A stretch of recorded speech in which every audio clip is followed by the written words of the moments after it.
तो प्रेत बाधा तुम्हारे 3 प्रकार की प्रेत बाधा को सामने विशेषकर पाया जाता है, देखा जाता है। पहली प्रेत बाधा होती है जो आपके घर के पूर्वज इत्यादिगण होते हैं, जो हमारे लंबे समय से ग्राम देवता, कुल देवता, ग्राम देवता, कुल देवता यानी पितर देवता जिनको कहते हैं, राजस्थान में पितर और पूरे भारत में अलग अलग प्रकार से लोग पूछते हैं, जिनको हम एक भाषा में कह सकते हैं, जो घर के बड़े बुजुर्ग हैं, अकाल मृत्यु हुए हैं, दुर्घटना में, किसी रोग से, दोष से, वो भी प्रेत कोटि में भूत योनि से जाते हुए निकलते हैं। तो क्या उनकी क्षमता कैसी है? एक साधारण व्यक्ति मरता है और भूत बना हो जाएगा तो क्या कर लेगा? क्या वो पाड़ंती है? नहीं। क्या वो किसी जानकार से नहीं भग सकता? बिल्कुल भग सकता है। जब वो आम आदमी था और गाड़ी से एक्सीडेंट हो गया और वो मृत हो गया, तो क्या वो बहुत बड़ा देवता बन गया? नहीं। परंतु उसके समूह गुट,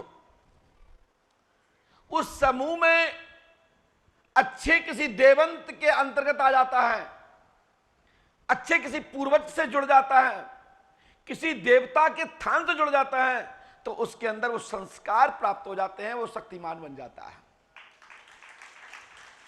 ये प्रमाण है। अभी एक किसी राजस्थान के बच्चे ने मुझसे कहा कि गुरुजी हम आपकी कृपा से दरबार चला रहे हैं। किसी ने हमसे प्रश्न किया कि बच्चा पेट में मर गया, वो पितर बन गया, तो क्या वो किसी को परेशान कर सकता है? बिल्कुल कर सकता है। हमारे यहां इसको कछिया मसान के रूप में कहते हैं। जो माता के पेट में बच्चा सहित वो मैया स्वयं चली जाती है तो कछिया मसान बोलते हैं। लेकिन वो बक सकता है कि नहीं बक सकता? वो बोल सकता है कि नहीं बोल सकता? जी हां, नहीं बोल सकता और बोल सकता। यदि बच्चा कितने महीने के पेट में है इस पर निर्भर करता है। यदि बीज पढ़ाई है और अंश बना और अंश बनते ही दोनों नष्ट हो जाते हैं, वो बच्चा बकर नहीं सकता।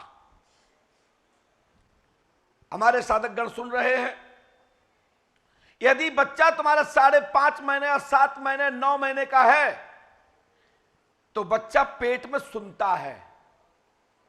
आप जैसे आप मिट्ठू को पढ़ाते हो ना, चित्रकूटी, दूध रोटी, एक नीम का तोता, आम का तोता पकड़ के लाते हैं, वो बच्चा होता है, वो क्या जाने किसका नाम पिंटू, किसका नाम चिंकू, और जैसे वो सुनता है वो आगे चल के आपको उसी प्रकार की आवाज देके बुला लेता है। उसी प्रकार पेट में बच्चा खाली मेमोरीज रहता है, वो सबके नाम जान जाता है, घर की क्रियाकलाप जान जाता है, घर के रहन सहन समझ जाता है, और उस वातावरण में वो सॉफ्टवेयर तैयार होता है।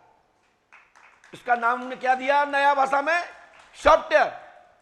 जैसा आप उसमें प्रोग्राम डाल दोगे उस प्रोग्राम का सॉफ्टवेयर तैयार हो जाता है। उसी प्रकार से पेट में रहने वाला बच्चा जो तुम्हारे घर की वातावरण सुनेगा, जिस स्थिति में पेट में पनपेगा, वो बच्चा उसी प्रकार से आपके घर में जन्म लेगा।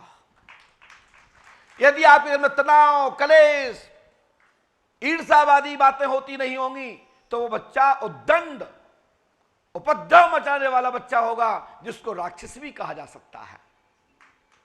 और यदि उसने पुराण, शास्त्र, वेद इत्यादि सुने, अच्छी बातें सुनी, अच्छी कहानी सुनी, अच्छे किस्से सुने, तो वो बच्चा उतने ही विनम्र, नम्र, ज्ञानी और उस प्रकार का वो बच्चा तैयार हो जाएगा। एक अच्छा सॉफ्टवेयर तैयार हो जाएगा। ऐसे बहुत सारे प्रमाण हैं। महाभारत में अभिमन्यु का भी आपने प्रकरण सुना, आपने प्रहलाद के विषय में भी सुना। ऐसे कितने लोग बताएं कि राक्षस कुल में जिनका खाना पीना, ऊधम मचाना, उपद्रव मचाना, आग लगाना, जलाना, मारना, काटना रहा, उनके घर में परमात्मा का अंश रूपी वो सॉफ्टवेयर, एक अच्छा दिव्य बालक प्राप्त हुआ और उसने पूरे चारों लोक में पताका फैला दी। मैं जो बात कर रहा हूं वो पुराण और शास्त्र के अंतर्गत कर रहा हूं। तो पेट में रहने वाला बच्चा दो अवस्था में बोल सकता है। यदि बच्चा 3 महीने से ऊपर है और बच्चे में जीभ पड़ गया है और बच्चा का ब्रेन चल रहा है, तो बच्चा खेलेगा भी, बकरेगा भी, लेकिन उसकी अवस्था खेलने की शीशु होगी। छोटा बच्चा रोता हुआ बच्चे की आवाज में रोएगा और वो एक ही कहेगा कि हमारी मुक्ति करा दो। वो राजस्थान में हमारे यहां पितर बनता है, राजस्थान के लोग भली भांति जानते हैं।